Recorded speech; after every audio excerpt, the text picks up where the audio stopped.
My name is Lisa Decova, and I'm with Complete Healthcare Resources, and this is Ed Balliot. He is our Regional Vice President of Operations. Thank you for coming. This is the first in a series of, I think, at least 4 presentations by organizations that offer alternatives when it comes to the county homes, the nursing homes. So we're just taking a look at what possibilities are out there, and this is, as I said, the first in a series. One of our first clients is still our client, and that was the former Clearfield County home, which is now Du Bois Nursing Home and Continuum of Care. And they were able to transition from county operations to a nonprofit community-based structure, and it's a thriving community today, and they've expanded their campus and have several levels of care. We are an approved temporary manager with the Department of Health, and we get called in on many occasions to provide emergency management services if they're in financial difficulty, or clinically if they get in trouble. They sometimes will call us in and have us sit in until things are straightened out. We also put resident satisfaction at the center of everything that we do. That's our priority, and we have a long-standing solid relationship with the unions and the employees across the state. Our mission is to progressively provide a full array of services, management and support services to the continuum of senior health and living communities. And our vision is to positively impact the lives of seniors through inspired teamwork and innovative collaboration with our business partners. And our guiding values, we're a company that attracts, develops, and retains professional employees. Our employees are all long-standing and been with our company for a very long time, and most of them retire and then come back and consult with us after they retire. So we like to keep our people. We're passionate and dedicated to upholding our mission by serving others and our customers, serving each other and our customers with mutual respect, integrity, and accountability to achieve our mutual goals. And this is why we do what we do. It's all about the residents and the employees at the buildings who make the residents happy and well cared for. Cedar Haven has a long history, obviously, of quality care, and have done a really good job of providing good service to the residents of the county. Unfortunately, Cedar Haven is just like all the other county homes. They're facing operational losses, increases in expenses, and they're having trouble with a balanced budget. And Cedar Haven's not alone. Just today, they announced that Montgomery County had sold. Cedar Haven is not alone, and the totals that we were given were $15.6 million over the last 10 years, which is a significant loss. And the history of the required contributions started in 2003, which was typical for a lot of the counties. And then in 2006, they had the CMI, the rate locked in, and they froze reimbursement for all the counties. And after 2006, most of the counties really started to struggle with the losses, and they increased over the years. Because they're no longer paid for performance like their private sector counterparts. Looks like done a good job of trying to control the cost, but there's factors that you don't have control over, and so there is increases. Now looking at 11, approaching $4.5 million. Yes. And we're actually going to probably exceed that in 13. So this is just to add another little So piece to you're that. Yeah. looking at in excess of 4.5 for 13. Yep. Again, I'm Ed Balliot. I'm the Regional Vice President with Complete Healthcare Resources, and I work on the operations team side. So, increases in wages, benefits, medications, insurances, all those typical things that increase on an annual basis. The increases from Department of Public Welfare and Medicare have not been anywhere near that amount, and in many years there's been no increase or very minimal increases on the Medicare side. So there's several options that counties have been looking at, and kind of set the stage is, where do you go from here? Does the county raise taxes to support it? Do they end up reducing support to other core services in order to support it? Or what other options are there? And that's what we're going to review for you today. Our firm looks at it from a little different standpoint than some others. Is we strongly believe in the initial option as an operational assessment to truly determine where the facility is at. It obtains an accurate picture of what is contributing to the budgetary concerns and what opportunities exist for improvements. And with that scope of assessment, we do a few things. Number one, we look at revenue assessments. Is the facility maximizing all the potential revenue it can get? And that's through a combination of looking at the documentation that supports the MDS, through the billing practices, through lengths of stay. All of those components are reviewed. Second part of that is an expense reductions, looking at are there any additional reductions that perhaps they haven't thought of or that haven't been implemented as fully as they can be. And this is nothing against what the facility has done, but we bring 24 years of experience and 20 odd buildings of management services, consulting services on an annual basis to the table with some best practices to look at those types of things. We look at operational processes for efficiencies. Are there things that are being done redundantly, or are there things that can be done on a computer, which allows nursing more time to spend with the residents? And then we look at regulatory compliance to ensure the facility is meeting the regulatory compliance piece. And then additional options that can go under that operational assessment is an evaluation of each of those, if the county wants each one evaluated to a further extent, or evaluation of the nursing facility itself. We look at the long-term options. The first is to work internally to implement the opportunities from the operational assessment. In other words, we would provide all of the details of the assessment. You would attempt to work with your team at the facility to implement those changes. The second option is to hire an experienced management or consulting firm to implement those changes on your behalf. Again, looking at increasing revenue and reducing the financial liability. The third option is to convert the nursing home to a community-based nonprofit organization. And that allows the facility to remain as a community-based resource, but it relieves the county of all the financial liability. A perfect example of that is the Du Bois Continuing Care Retirement Community that Lisa spoke about originally. It was owned and operated by the county, was transitioned to a true community board. Community board made all of the decisions moving forward. It's allowed that community to expand, that it not only has the nursing facility, but now also has assisted living and independent living apartments on the campus. Did you say someone other than Du Bois? Was that who you said there? No, it is Du Bois. Okay, yes. I want to make sure I heard it right. Thank you. Fourth option is a lease option, and that's where you actually lease the operation to a experienced nursing home provider. It relieves the county of the financial burden and creates revenue for the county as you receive that lease payment. And that's, do you have an example of a lease that you handled, or? I do. And I can go into that now. We've actually done several leases, and I have more examples as we go down through. But one of the leases was actually the Luzerne one that Lisa talked about, where we were able to lease the facility operations from the county in preparation for building the new building and then moving the residents over. So we leased the facility for just under 5 years. And then their ultimate plan was to build a new building and move out. And the other option, of course, is that you can always sell the facility to a private entity. So looking at each of those options, the first, working internally to implement the changes. Counties that have minimal annual losses have been able to implement the recommendations and gotten back to either a no contribution from the county or what the county considered an acceptable level. We worked with several counties on that.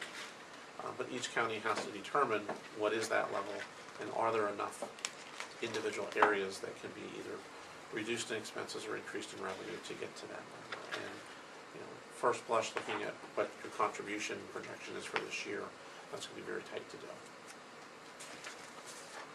Option B is to hire an experienced management consulting firm. Again, we have case studies for there. One of the counties that we manage, their annual operating losses were just over $500,000 a year back in 2007. They engaged us to manage the operations.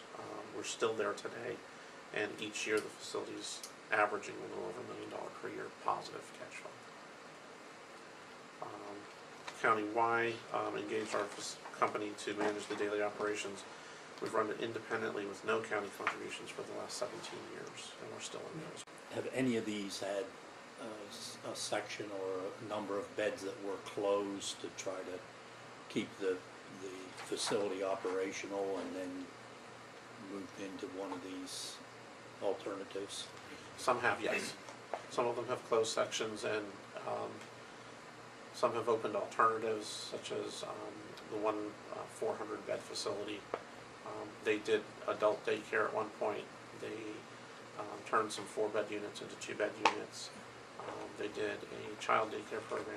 Several of those were done through the CCAP projects over the years. Conversion to a nonprofit organization. This again, it retains the home as a community-based resource. The county's released from all obligations of operating it. The board of directors is made up of community-minded individuals. They take over the operation under a nonprofit status. The mission is to ensure that the valuable resource is available for future generations. Again, Du Bois Continuing Care is a perfect example of the conversion to the nonprofit. We are currently assisting another county in Pennsylvania who's going through the same process. And on November 1st, we'll officially transfer from county ownership to a new community-based nonprofit board. Is that a sale? It's considered a transfer of ownership. It's actually done through at that county they're doing it as a lease agreement because they're leasing the physical plant, but transferring the operations ownership to the new board. But the new board's plan is to build county a new just building. gives it up as an asset? Correct. Is that the building and the land, or just a building? In this instance, they're just giving up the actual process. The building and land will remain as part of the county, and the new nonprofit entity will pay rent back to the county. Okay. Leasing the operations is the next option, and again, this is where a nursing home operator leases what's considered the operations. It is a transfer. The employees move over to the new entity. All of the responsibilities move over, but the county again owns the building itself, and you become sort of a landlord. Some counties that have gone this route have done that because they have an actual physical need for the building. Some counties have done that for a period of years and then decided it was time to get out completely and then sold the building to the individual group that was leasing it. What happens is the county maintains the ownership of the building during the lease. The new operator becomes the licensed entity. The current county employees become employees of the operator. The county does receive the monthly rent payment. It can be set up a couple of ways, but typically we see it set up as a triple net lease. That's where the new operator is responsible for all the operational aspects, including any physical plant capital improvements. The county will have no obligation to fund any of the operations. And depending on the situation, they may actually be real estate taxes paid back to the county, the school, and the local municipality, or in some instances there's payments in lieu of taxes depending on how the actual lease is set up with the county. Again, this is Luzerne County as the case study. County was looking at approximately $4 million a year loss for several years in a row. Department of Health was pressuring them. They were going to close the building because it was in such poor repair. They were under a corporate integrity agreement with the Centers for Medicare Services due to some quality care and billing issues in the facility. County announced they were going to close it. We met with the county, we met with the union, we met with the employees. We worked out a plan that worked for everyone. We were able to make some minor repairs to the building, operate it for a period of years while the new building was built, and then move the residents from what was the previous county building to the brand new building. And was actually able to purchase the land from the county to put the building on. That started actually February of 2010. Those residents moved over. The building's doing extremely well. And then option E is an outright sale of the building. It's where you would sell the home to a private entity. It generates funds from the sale. It also creates an ongoing tax revenue for the county, the school district, and the municipality through that sale. Counties that have done that, the true ownership of the building goes at closing. The new operator becomes the licensed entity. All of the employees would transition over. There's, again, no county obligation moving forward. It can be done several ways. It can be done through a competitive bid process, or you can negotiate with one party due to since it's considered a real estate transaction. County requirement is that it must have fair market value, which is usually done through at least 1 or 2 appraisals. And depending on the situation, again, there may be full real estate taxes or payment in lieu of taxes. With the sale, what several counties have done is they'll carve out a certain percent of acreage or whatever around the building, because there's usually other county aspects on that property, which is very similar for this county with the present residence on there. So they basically look at parking lots and those structures and how those things tie together. Go down the issue column. Currently, the county has full administrative oversight and responsibility for the facility, yes. So basically, the county is responsible for the daily operations as well as any net losses that the facility would need to have covered. If you retain the ownership, then of course things stay the same. If you transition it to a nonprofit, the county is no longer responsible for those areas through a lease or through a sale as well.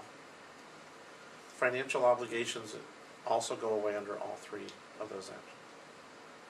The obligation to fund capital improvements, under retain, obviously you're responsible. You're not responsible under a transition to a nonprofit or a sale. However, under the lease you could, depending on whether it's designed as a triple net lease or not. And that's something you would need to work out with your solicitor at the time if you would decide to go that route. Any benefits from the cash runoff? Cash runoff is basically, each county is very diligent in paying their bills. So the invoices that you're paying this month are basically invoices that were incurred this month. But your revenue from this month's not going to come till next month or the month after. So if you do transition the ownership, whether it be through a lease or a sale or transfer to a nonprofit, at some point your actual expenses end. But your revenue is going to continue to come in for another 60 to 90 days because it takes that long for those billings to come. So up front, the county must have prepaid when it first opened the home the expenses that way. So you end up with somewhat of what's called a cash runoff. And counties have used that for different things. They've used it to pay down debt. They've used it to prepay expenses for retirement plans or other things like that.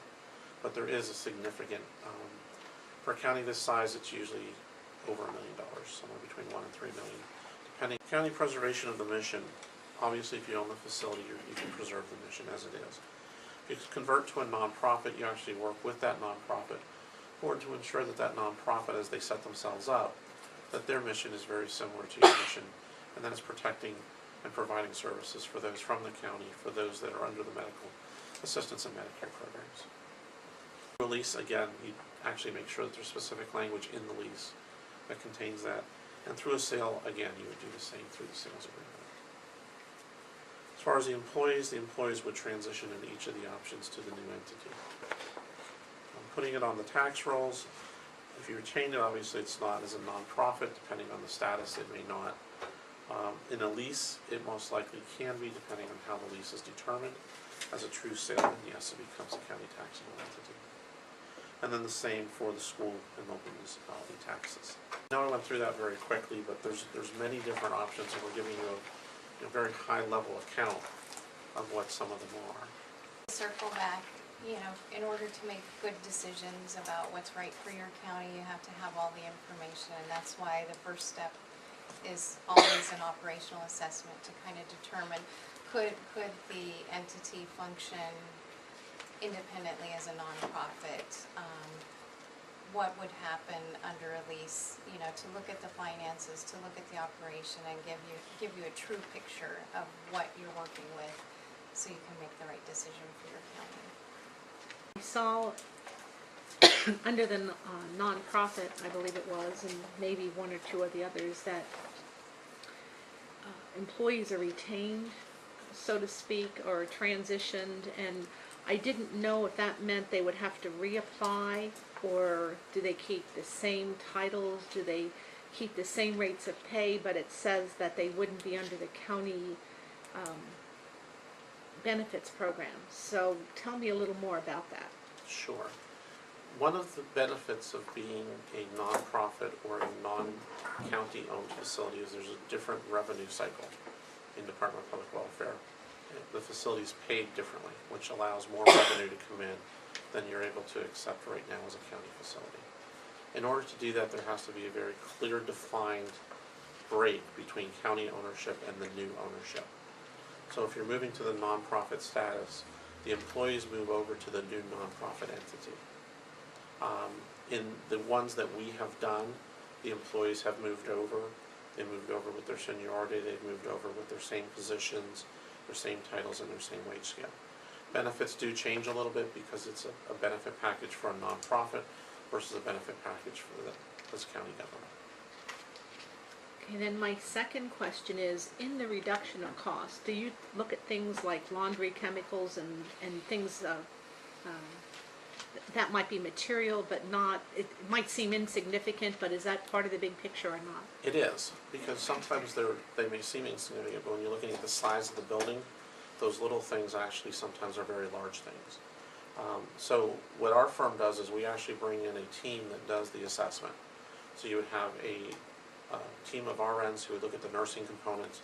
Are there wound products that are out on the market today that they could change the wound dressing 3 times a week versus every day, which allows for better healing, it promotes this, but it's actually less expensive, it takes less time, or is there something that this resident needs that's actually daily that works better without compromising care always. We have a consultant group that looks just at the environmental piece, housekeeping, laundry. Are there any things there that we can look at? Sometimes it might be an investment in a piece of equipment. That piece of equipment will save you 10 times that amount over the next 3 or 4 years. We have dietary consultants that look at the dietary piece of it. We look at all of your purchasing contracts, your contracts with therapy, with x-ray, with lab. Are you getting the best sort of bang for your buck out of those contracts that you possibly can? And then our business office staff work with the business office staff to make sure that there's nothing that's being missed, that they're maximizing that reimbursement on the Medicare side as much as they possibly can. I know the counties automatically penalize 5%, which I've been told is about $1 million a year because we're a government entity. That would bring $1 million a year of revenue. Are the employees included in identifying savings, or are they just told what happens? The employees are part of the process. Our staff actually meets with the employees and works one-on-one with them, the department heads and the frontline staff. Many times they have great ideas and things that they've thought of, and they don't always bring them up, or they may have brought it up years ago and nothing changed and they're not sure why. So we absolutely work with them through that. And then if the idea is to actually work that process as the next step, is that the option to implement those as a management company, then we work with the staff to do that. And we don't replace the facility staff at the building. And I would like to say that that is something that differentiates us from all the other management firms and consulting firms in Pennsylvania. For every department manager that you have in the nursing home, we have a specialty consultant that works with that manager. So we have social services, business office, social services and activities, admissions and marketing, reimbursement, the clinical components. So we have somebody for every department head, and so that's why we can really dig into the details like you talked about.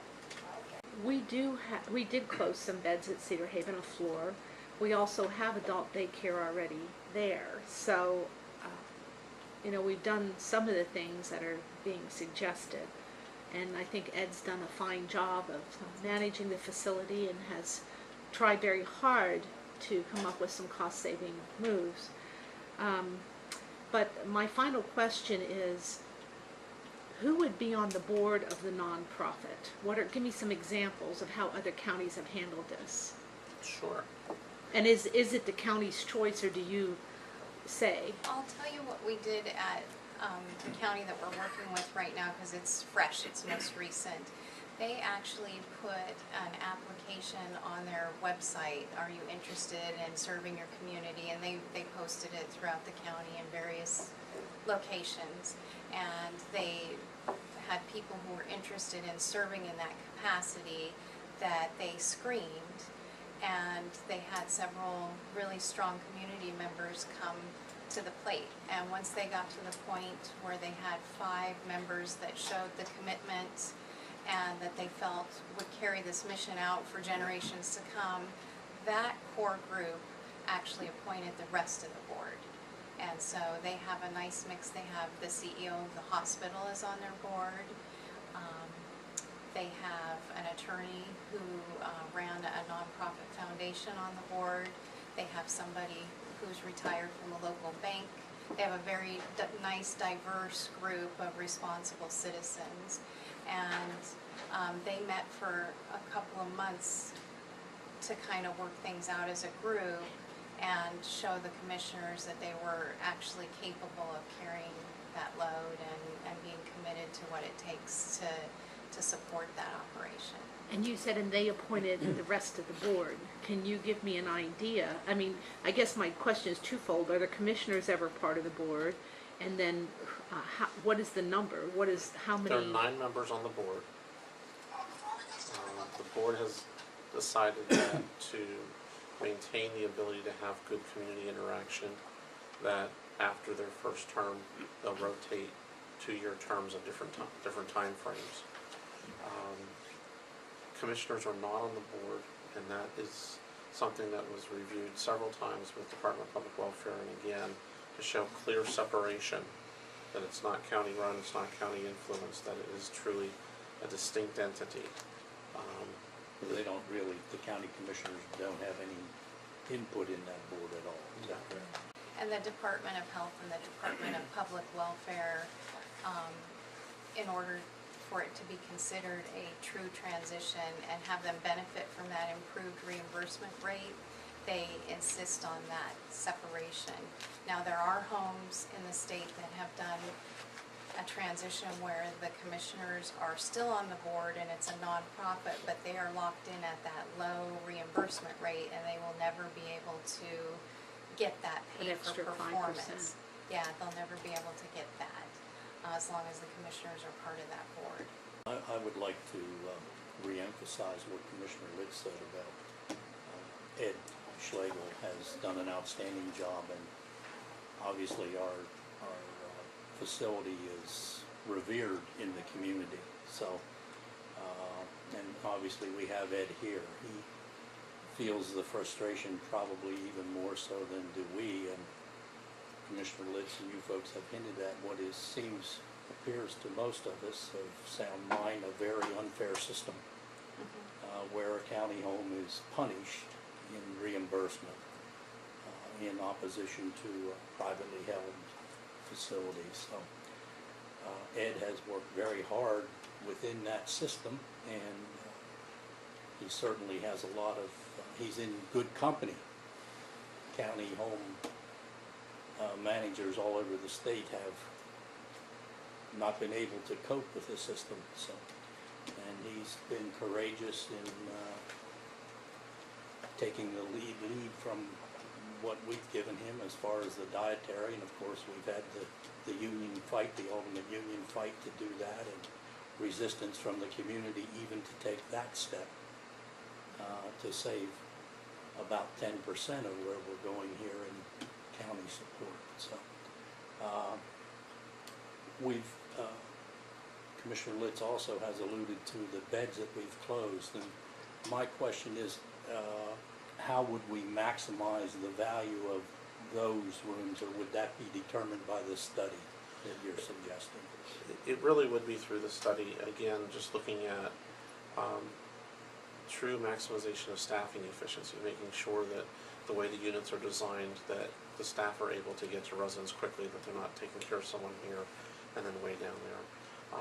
Several buildings that have closed wings, it is most efficient to keep them closed. In other buildings, we're able to look at some unique ways of trying to reallocate the residents into those areas. The bottom line, as you said, is the fact that the reimbursement system is locked where it is. The rest of the reimbursement system, the Medicaid increases for the last number of years have been zero from the state. This year, fortunately, there's been an increase from July to June. Whether that happens again moving forward, who knows. Medicare increases have dropped significantly. So it's a much tougher environment, and when you're locked into those rates and locked into some of the other things that the counties have to do, it makes it tough. To say that you are fortunate that you've had a strong administrator, and that's why your losses aren't 13 and 15 million like some of the other counties, and he is a great administrator. Are there any issues with the licensed beds in a county, for a population, like if you change the ownership that you have to reapply to for that number of licensed beds, or how does that work? Is that automatically transferred? It does. The actual number of licensed beds on the license at the time of transfer transfers over to the new entity, whether it would be a lease, a nonprofit, or a direct sale. Can you expand a little more on the differences between nonprofit and county and this 5% or the difference in the revenue? What's the basis for that? The 5% is a little bit of a misnomer. What it really comes down to is several years ago, Department of Public Welfare, when they set the rates for skilled nursing facilities in Pennsylvania, set two tiers. There's the county-owned and the non-county owned, basically.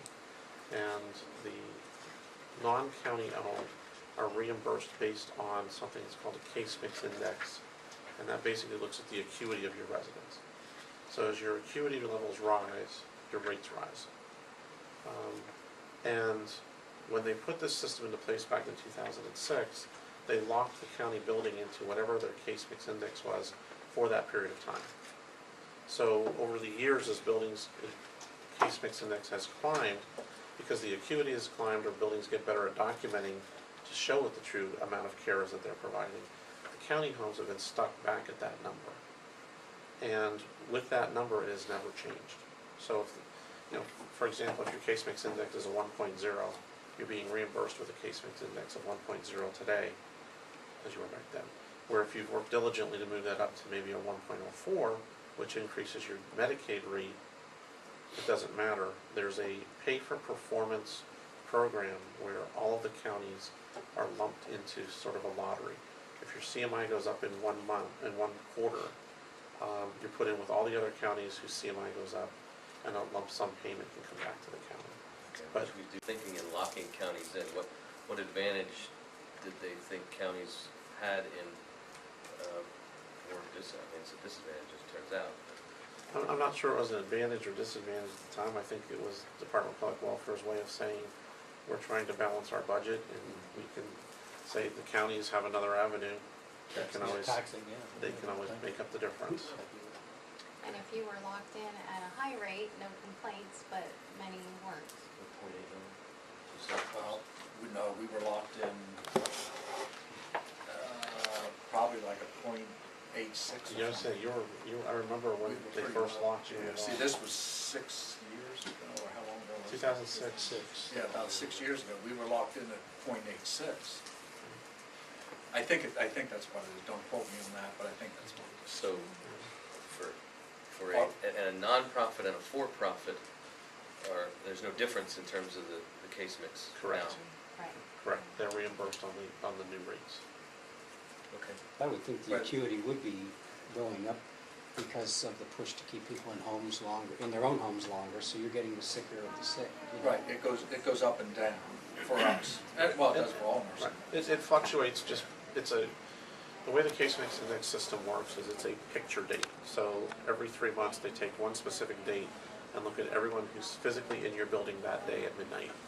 And depending on their acuity level on that specific date is how they determine your rate then for a quarter, 6 months in advance.